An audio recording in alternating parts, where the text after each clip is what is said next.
Hello and welcome to Heart Containers, a daily Nintendo podcast where every Monday through Friday we discuss the latest Nintendo news. I'm your host, Rami Fawaz, and this is the episode for Thursday, February 28th.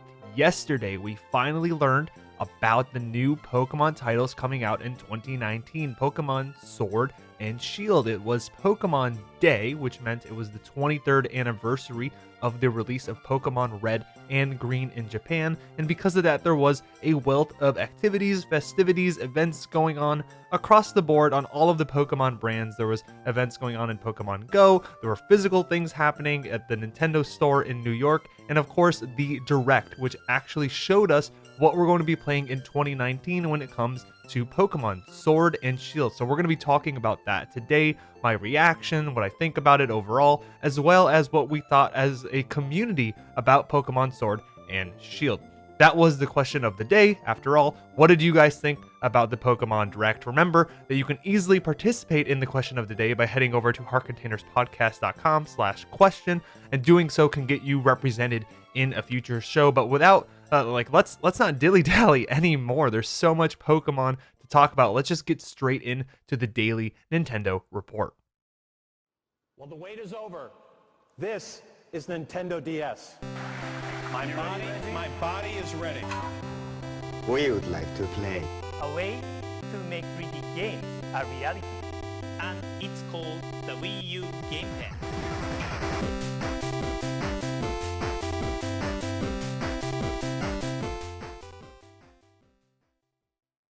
During a Pokemon Direct presentation yesterday, Tensukaro Ishihara, president and CEO of the Pokemon Company, announced Pokemon Sword and Pokemon Shield, the newest additions to the main series of Pokemon role-playing video games.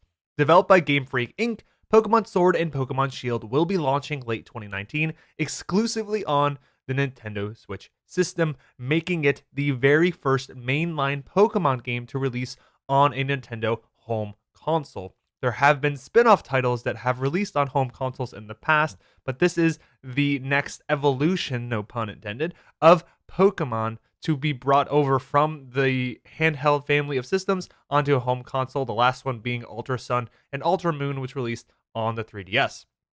The Pokemon Sword and Pokemon Shield games take place in the Galar region, a region that looks very heavily inspired by the United Kingdom. Galar is an expansive region with diverse environments, with idyllic countrysides, contemporary cities, thick forests, and craggy snow-covered mountains. The people and the Pokemon who live there work together closely, just like almost every other region in the Pokemon games, to develop the industries in the region. Fans will have the opportunity to visit various gyms in the Galar region in their quest to become champion. They will not be alone, since the newly discovered Pokemon they choose to be their first partner will be by their side. The adventure begins in Pokemon Sword and Pokemon Shield when players choose one of three new Pokemon: Grookey, Scorbunny, or Sobble. Grookey, a grass-type chimp Pokemon, is mischievous and full of boundless curiosity, also my favorite of the three. Bursting with energy, Scorbunny, a fire-type rabbit Pokemon, is always running about. The stealthy Sobble, a water-type water lizard Pokemon, shoots out attacks as it hides itself in water, always looking very depressed if you ask me. Now, the Direct itself, which went live at 9 a.m. Eastern, lasted exactly 7 minutes and was a cut back and forth between Game Freak developers discussing Sword and Shield, what you should expect from that game, as well as new gameplay trailer and rendered footage of the starting Pokemon that I just mentioned. Finally, when the presentation was coming to an end, there was a small mention of more Pokemon news to come in 2019. The quote exactly was, "And that's not all you have to look forward to in 2019. We've got plenty in the works for the Pokemon brand that we hope will delight you." End quote. And boom, that is your summary. I tried my best to pull from the press releases, from other quotes, put it all in one place. If you really want the expansive contextual rundown of what happened, you should just go watch it. It's 7 minutes. It's not very long. It will clue you in on what you need to know about Pokemon Sword and Shield and Pokemon in general in 2019. But if you don't have the time, that is the rundown. Overall, I thought this direct was okay. I thought it was okay, better than okay. It was good. It was just good. It didn't do half of the things that I wanted it to do in terms of showing me why I should get excited for the next generation of Pokemon, for these new Pokemon games. But at the same time, I do feel like I left the direct feeling positive, feeling excited about the titles that they announced. So, with that being said, I'm going to put that in the good category. It did what it needed to do. It got me invested in Pokemon Sword and Shield. But at the same time, I'm not wholly sold on the experience. I'm still worried that once I get the games and I play 5 to 10 hours, that I'm going to find myself thinking, oh, you know what? This is exactly the same type of thing that I've been playing over the past few generations. And I just don't really feel like continuing on with that. That's something that I don't think Let's Go Pikachu and Let's Go Eevee get enough credit for, is that they actually did and tried new things to the point where when I played those games, it felt refreshing. And here, at least from what I saw, I don't know. Like there was a little bit of both, and we're gonna get into that. I split up this discussion into all of the major pieces from this direct because I want to do a comprehensive back and forth about what there is to really dive into when it comes to Pokemon Sword and Shield. Let's start with the direct and the announcement itself. A weird time period.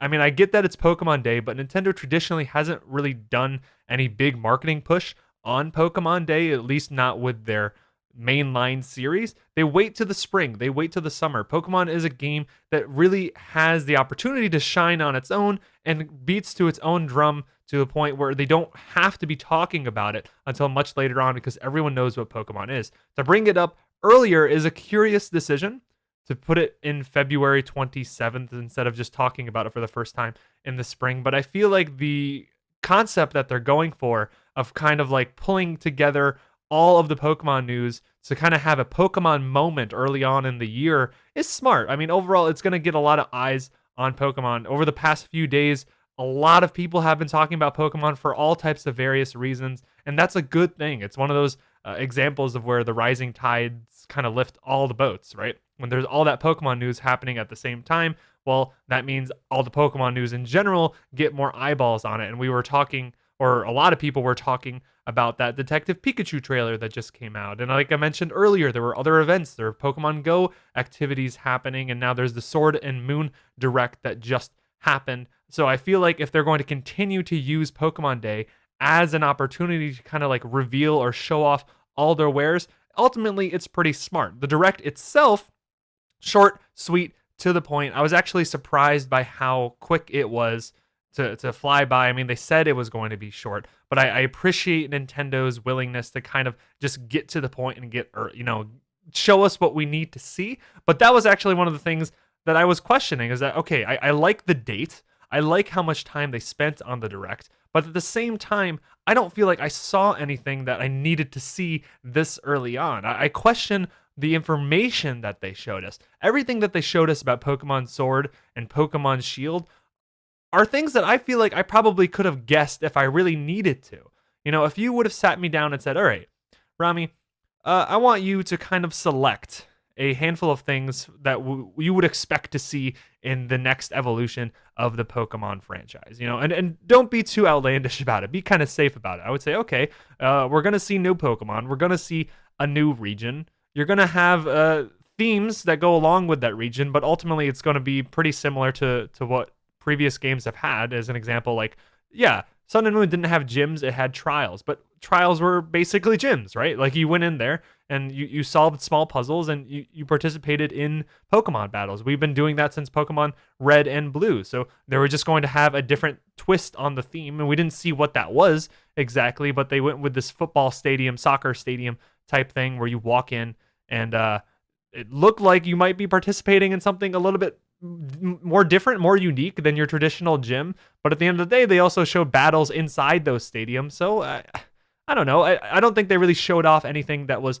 wholly surprising. The art style just kind of looked like what we've seen before, but better. The Pokemon itself, the starting Pokemon, grass, fire, water, exactly what you might expect. In fact, I thought those starting Pokemon were generally kind of on the bland side, but we'll get to that in a second. My whole point about this was that I question the information that they delivered this early on because I don't think it was useful enough to kind of start the conversation with exactly what you might expect from the next Pokemon title. I feel like if you want to get the excitement rolling, you should probably tease something that's a little unique, that's a little different, something that can be speculated upon for months and months to come and can dominate the conversation for so long. It's kind of like that Avengers trailer that came out during the Super Bowl. And the Avengers one before that. I mean, any Avengers trailer that they've been talking about for Endgame has really dominated the press. They do really small teases about what you might be able to expect, and then people spend months and months creating content and talking about it and going crazy over theories and stuff like that. And Pokemon has the capability of achieving that same level of conversation, of that same level of dominance. But honestly, from what they've shown, I don't really have that many questions. I mean, sure, I have the big questions like, okay, but what's different? Like, what's new? What's going on? But for everything they showed, I'm just like, okay, I get it. I either like it or I don't like it. I'm either excited by it or I'm not excited about it. But honestly, a week from now and maybe even days from now, I don't feel like I'm going to be having conversations about Pokemon Sword and Pokemon Shield, because what is there to really talk about after people pick apart the images in the trailer and show us every single little thing that there is to find. I really don't think I wish there was something more substantial, like a mechanic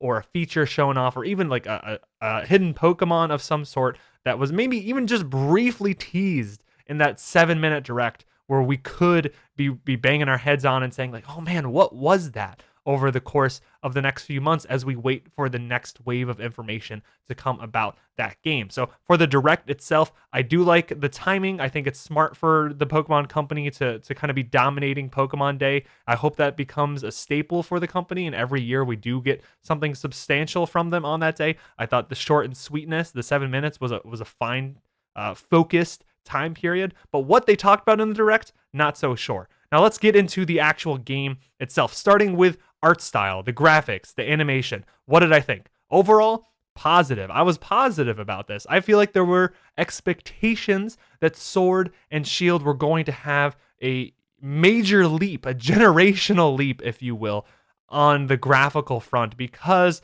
of all of this hype about this being the game, the first Pokemon game, the first mainline Pokemon game to be on a home console. There's a lot more power on the Switch than there was on the 3DS, but for this game to kind of look just like it was a 3DS game, but kind of better. I mean, I feel like that's a fair way to describe it. It looks like Sun and Moon, or Ultra Sun and Moon, but a lot better.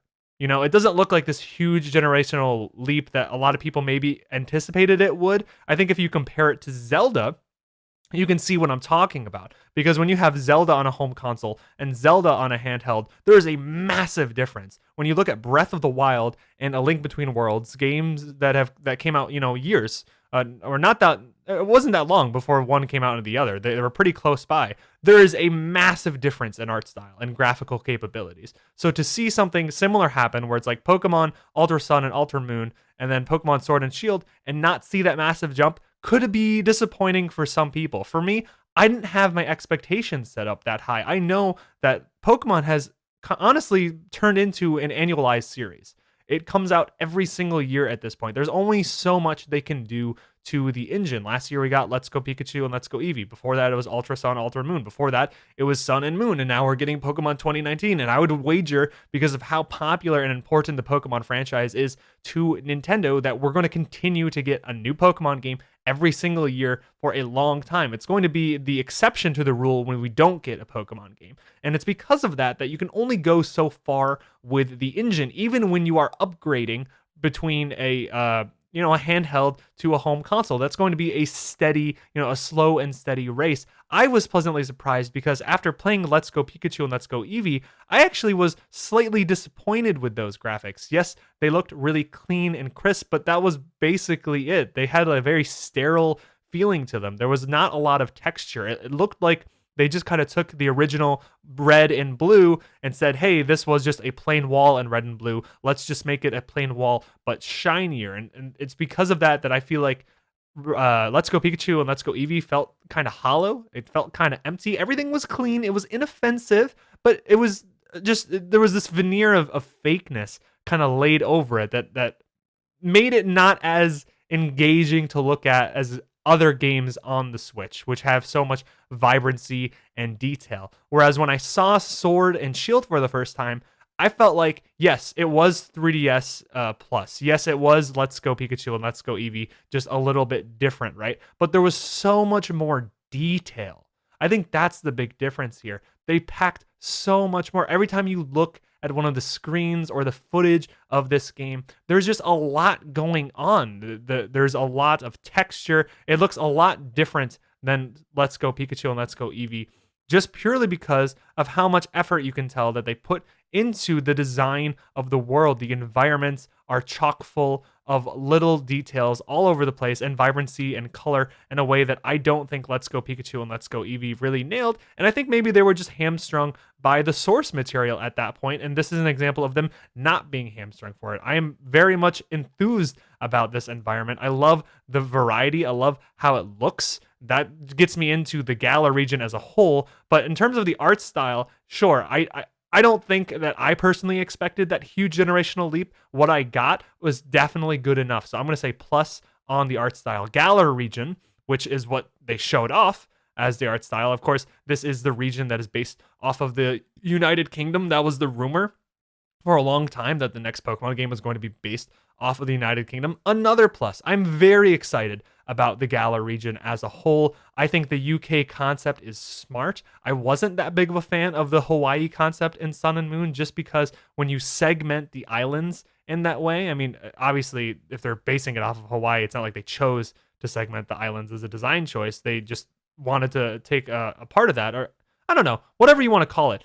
This idea that you have your own unique island that you hop from one to another really, I think, forced this design of linearity to the experience, or at least this feeling of linearity that I didn't appreciate nearly as much, to kind of be trapped on one island and know that I kind of have to do these 8 set of things or whatever so that I can move on to the next island. It didn't really give me that sense of adventure that I was hoping for. Whereas when I see this new region, where sure, it does kind of look linear in a way, it kind of looks like one long straight line.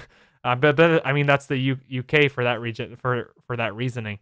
But I am excited about it. I love it being wholly connected and having different portions of it. And here's the snowy portion, and here's the more austere countryside. Here are the cities. Here's the industrial looking part. There's so much variety when it comes to the areas, and they're all connected in a way that I personally am excited about. Plus, the UK in general, the history, swords, shields, knights, what you might expect from it. I mean, the tagline was "Forge your own destiny" or something, "Forge your own adventure," something like that. That's the sort of thing that I really enjoy, just because I'm a fantasy nut. Like, I love the fantasy genre, and for Pokemon to kind of be going into this sword and shield and medieval and UK style history is something that I'm into. So the Galar region, I mean, they gave us a map, which I think is probably the best part about the Direct, is that they gave us something to chew on, something to really dive into, without actually telling us what there is to do that's brand new in this game. Now let's get into some of the things that I would say I'm more lukewarm on. I'm more tepid about. Let's get into the starting Pokemon. These guys are okay. They're okay. I mean, would I like to see starting Pokemon not be fire, water, grass? Of course. I feel like everyone would say that. Like, everyone has been saying that since the release of Silver and Gold, since it became a pattern of getting fire and water or grass. It's like, hey, why don't we try something new? Why don't we see something a little bit different? At this point in time, it's almost comical in a way. Like, I saw this picture a while ago of every single starting Pokemon put, side to side in one image, and I thought to myself, that doesn't look as good as I thought it would, because it's just a bunch of red and green and blue, and they all kind of blend together, and sometimes the designs are so similar and so close, because there's only so far you can really take those concepts when they really they're locked in, right? The water Pokemon has to deal with water, and there's only so many variations you can use on a water Pokemon, that after 8 generations of coming up with water starting Pokemon, they actually start to look a little similar, right? You look at Sobble, which is the water Pokemon for Sword and Shield,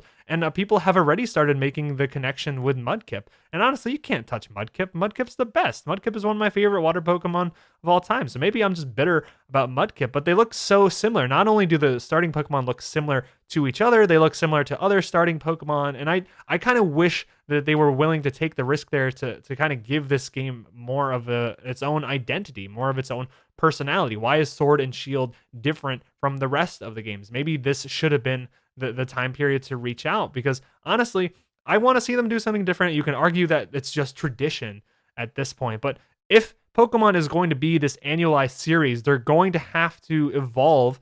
I keep using that word, but really, they are going to have to evolve in ways that seem small but have impact, so that they don't rock the boat, so that they're able to release every single year, but still look like or feel like there's something new and fresh to the series. And honestly, starting the Pokemon in a different way, like having different starting Pokemon that don't necessarily fall into the same archetypes, the same tropes that the franchise has been known for generations, would be a fantastic way to do that. So I don't know why you wouldn't do that. Plus, again, the designs for these guys, I don't think are as intuitive as the other ones. I watched the trailer in anticipation of this for Sun and Moon. I wanted to see how that one compared to this one. And when I saw, again, when they announced Rowlet, when they announced Litten, when they announced those 3 Pokemon, those guys were awesome. You know, they had really unique designs. They were set apart from each other. I feel like each of the 3 Pokemon from the last generation really screamed personality. Like they had a charm to each of them, and you kind of immediately, or at least I did, I immediately attached myself to one in particular and said, oh, okay, no, that's my guy. This one I kind of had to look at and say, I don't really know.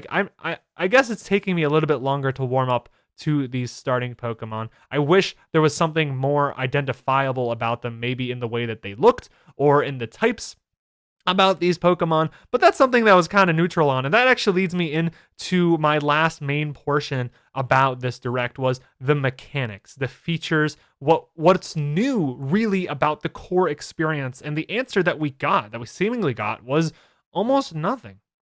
Or at least nothing that really stands out in a way that we can discuss wholeheartedly. It looks like a traditional Pokemon game. It looks like Sun and Moon and the next step after Sun and Moon, to the point where I was actually disappointed that they showed literally 0 things in this direct that made me believe that there was actually something new or shiny or different about Sword and Shield that might actually happen through the gameplay design.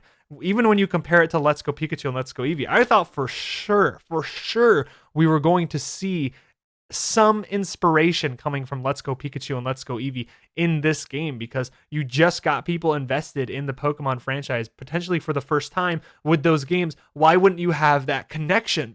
For instance, we taught you how to catch Pokemon on Let's Go Eevee and Let's Go Pikachu. Let's kind of throw that style of minigame, the catching, inside of this game, or something from this side of this game. But the moment you look at Sword and Shield, it's like they almost took a step backwards, or they're just like, oh no, we're gonna forget about Let's Go Pikachu and Let's Go Eevee. We're gonna continue on our path of Sun and Moon and pretend that game didn't even happen. You don't have Pokemon following you around. You still have random encounters, which is something that they went away with in Let's Go Pikachu and Let's Go Eevee. And they didn't show exactly how the capturing mechanic was going to work, but that's my point. Like, they didn't show it. They didn't show anything. They didn't show anything to kind of hint that this game is inspired by new things, that it has actually something worth diving into or evolutionizing in a meaningful way. And that actually really bothered me, because that was the one thing I was hoping to see. I wanted to see Pokemon more so than anything else, more so than the art style, more so than the region, more so than the starting Pokemon. I wanted to see the core design of this game be pushed forward in a meaningful way. I do not like playing Pokemon games, or the latest Pokemon game, where I get 10 hours in and I feel like, hey, I've played this before, and I put it back down. It seems to happen so many times. It happened with Sun and Moon. It happened, and then I had to force myself to slog through to the ending. And it also happened with Ultra Sun and Moon. It happened before those games, where it just feels like they show off all of these shiny things. Like, here's the new art style, here's the new region, here are the new Pokemon. And I'm like, great, this looks unique, this looks fun. And I get into it, and the first few hours are fun. They get me involved, they show me all of the new things for this iteration. But then 5 hours in, 10 hours in, once you really get into the groove, you fight a gym leader and you're just like, oh, I want to train my Pokemon. Then I always hit this point where it's like, well, I'm fighting trainers, I'm in the tall grass, I'm capturing, I'm trying to buff up my levels on my Pokemon, trying to perfect that party. And I realized to myself, hold on a second, wait a second. I've done almost this exact thing like 10 times at this point in time with the re-releases and the 8 generations or the 7 generations up until this point, up until Sword and Shield. And then I just kind of say, oh, you know what? That's right. I don't know if I feel super motivated. And I put that down. And I was really looking for something to grasp onto, even if it was going to be as small, like I said, as taking some of the inspirations from Let's Go Pikachu and Let's Go Eevee. Because as much quote unquote hate that those games get, because there is a lot of discussion about how they change things and the core Pokemon fans, quote unquote, may not like how casual that game was, or at least that was the conversation before those games released. They tried something new. They shook up the experience in a way that I liked. I appreciated it. Did it feel wholly like Pokemon? No, it felt like a different twist on Pokemon, but they tried something, and I really thought that they were going to take at least some of those concepts and put it in here, like no random encounters, like you can actually walk around Pokemon in some way. Like maybe that's what they could have done, but no, that's not what they did. At least that's not what they showed off. And that was my one real low point about this, is that we don't know for a fact that there's nothing new about Sword and Shield. Like we don't know that it doesn't actually, like it could have an open design where you select whatever gym you want to go to in whatever way. It could have heavy inspirations from Let's Go Pikachu and Let's Go Eevee. It could have crazy multiplayer mechanics that we're not even aware of, but they didn't talk about it. And I think that is very important. I mentioned that earlier from a marketing perspective, because if they don't talk about it, what are we really going to talk about? What are we going to speculate? How are we going to continue to be excited about this through months when there really isn't that much new to talk about? And also, I don't want to be duped again. I feel like when the older Pokemon games came out, when Sun and Moon came out, I keep pointing to that one, the conversation for me was always like, well, is it different? Like, is it different enough? I keep hearing these things, but I keep questioning whether it really is that generational leap for Pokemon. It really is worth my time looking at that game, because ever since Black and White and Black and White 2 was released, I've been hesitant about my Pokemon choices. Like, I don't know if it really is worth my time. And once I got that game, like I enjoyed my time with Sun and Moon, but I don't think it was nearly different enough for my liking. And now I feel like I'm on the same train here for Sword and Shield. So that's something that I don't like, or that I didn't like about this release or this announcement, the Sword and Shield games in general. And we're going to finish off this conversation by talking about the last bit where they said, this is not all you have to look forward to. There's more to look forward to in 2019 for Pokemon. We've got plenty in the works for the Pokemon brand that we hope will delight you in. What could that possibly mean? I'm still going to go for, there's news about Let's Go Pikachu and Let's Go Eevee that we haven't found out about yet. I really feel strongly about it. It makes too much sense not to leverage that user base, not to leverage all the people that played Let's Go Pikachu and Let's Go Eevee and try to get them invested in the Galar region, in Pokemon Sword and Shield. It makes a whole lot of sense. Why wouldn't you want that? It's like a progression. You had all of these people that were interested in Pokemon Go, and hopefully, or the ideal was to get those people into Pokemon Let's Go Pikachu and Let's Go Eevee, and the next logical step is to get them into Pokemon Sword and Shield. And a smart way to do that, I really believe, is to update Let's Go Pikachu and Let's Go Eevee in a way that brings people back to that game, or keeps them there if they're still playing Pokemon Let's Go Pikachu and Let's Go Eevee, and also shows them what Sword and Shield can be all about. Maybe you bring in some Pokemon from Sword and Shield to get people excited about it. Maybe there's some DLC that really like links those two worlds together in some meaningful way. That is what I'm hoping for. But the Pokemon conversation continues. There's still some more things to talk about in our question of the day, so we're going to dive straight into that segment.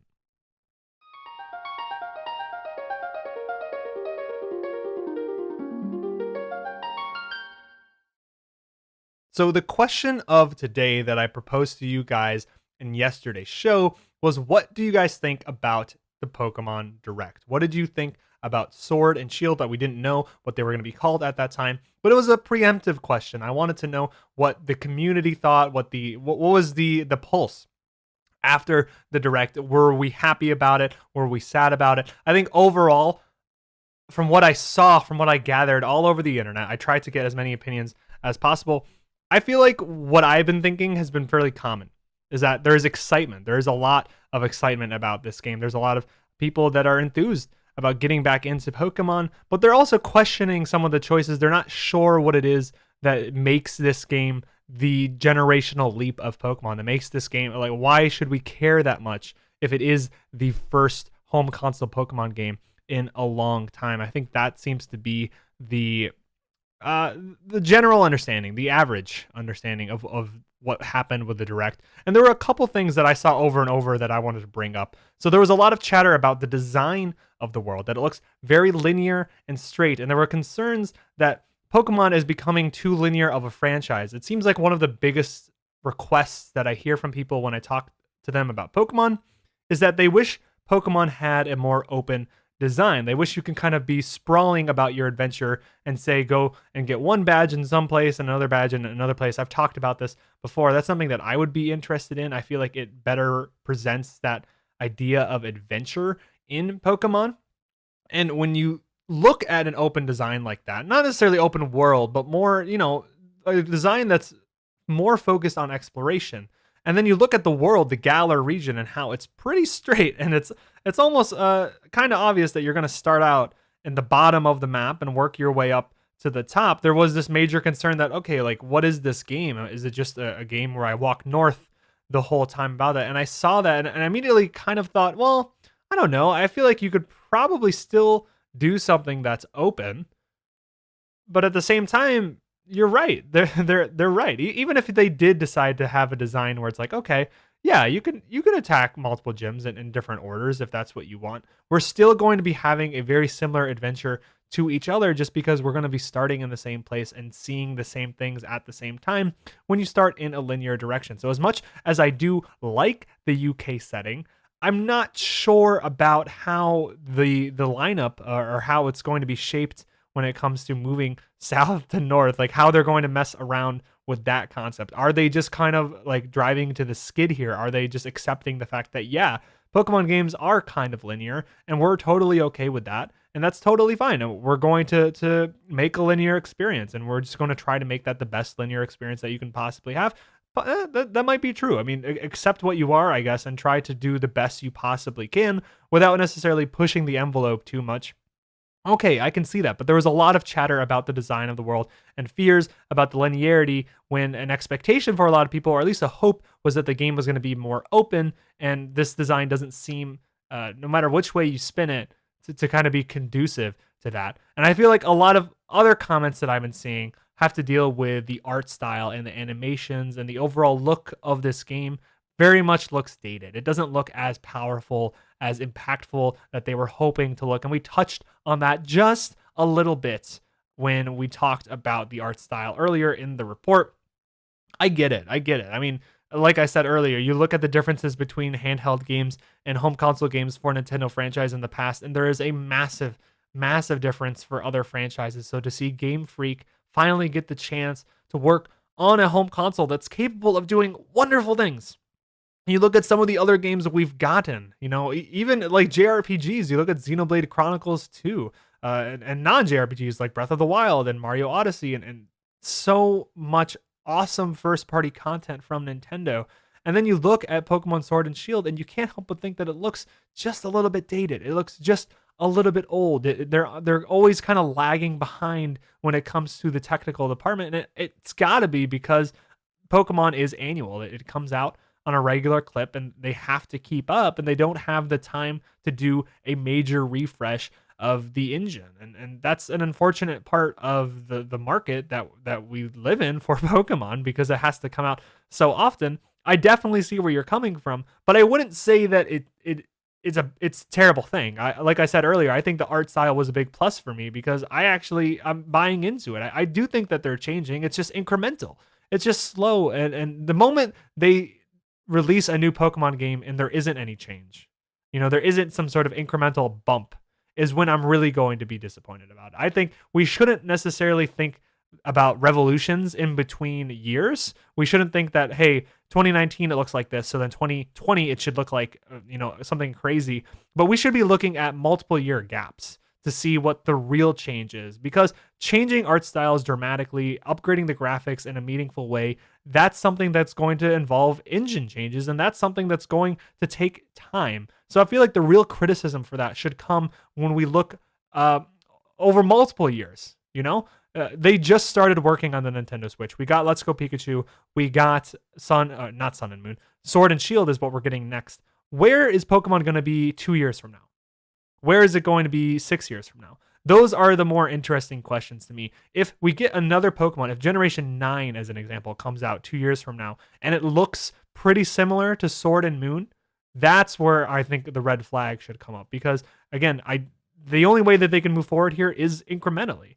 And that means we're going to only see small changes over time, but those small changes add up, right? In 2 years, we should be able to look at the state of Pokemon and then compare it to Sun and Moon and think, wow, it looks vastly different. It looks way, way better than it used to on a 3DS. And if that isn't the case, I feel like that's when we really should be harping on Game Freak and saying, come on, guys, like this is laziness. I mean, at some point, it's just laziness. It's just unfair. It's just, hey, we know that we can make a quick buck at it, and we don't feel the need to push the envelope too much when it comes to innovating in game looks and graphics. But right now, I feel like it's too soon to tell. It does look better. Go look at Sun and Moon and go look at this game. There is a leap. I think we have to give them time before we burn them at the stake for this. And in general, like I said, I do think this game looks better than Let's Go. I think Let's Go Pikachu and Let's Go Eevee had this clean, I mentioned sterile look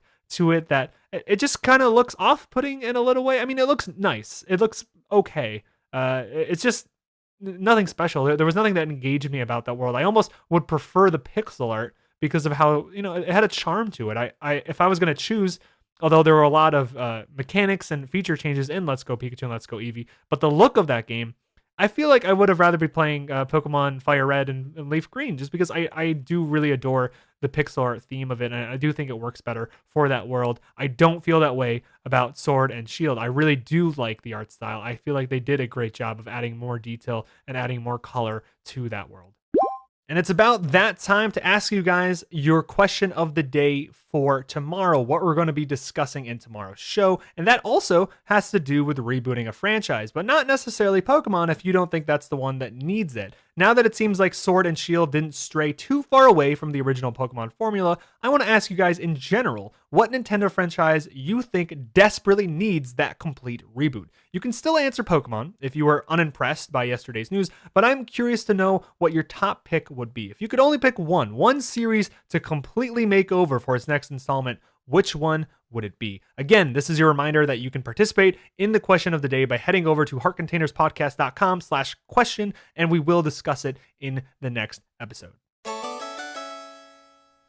And that's all I had for you guys today. It was a very Pokemon-filled conversation. There was so much to get through. Almost nothing else really happened in the world of Nintendo besides that Pokemon Direct, which is a good thing. I feel like any other news that could have broken out yesterday would have been overshadowed by Pokemon anyway. And it was fun. I am generally excited about it. If it seemed like I was leaving on a low note, I didn't mean to. I think overall I'm cautiously optimistic, but I think that's where it is, right? I'm optimistic. I did get excited about it. I do love the look of those games. I didn't even mention I love the logos too. There's a really sharp logos. No pun intended with that sword one.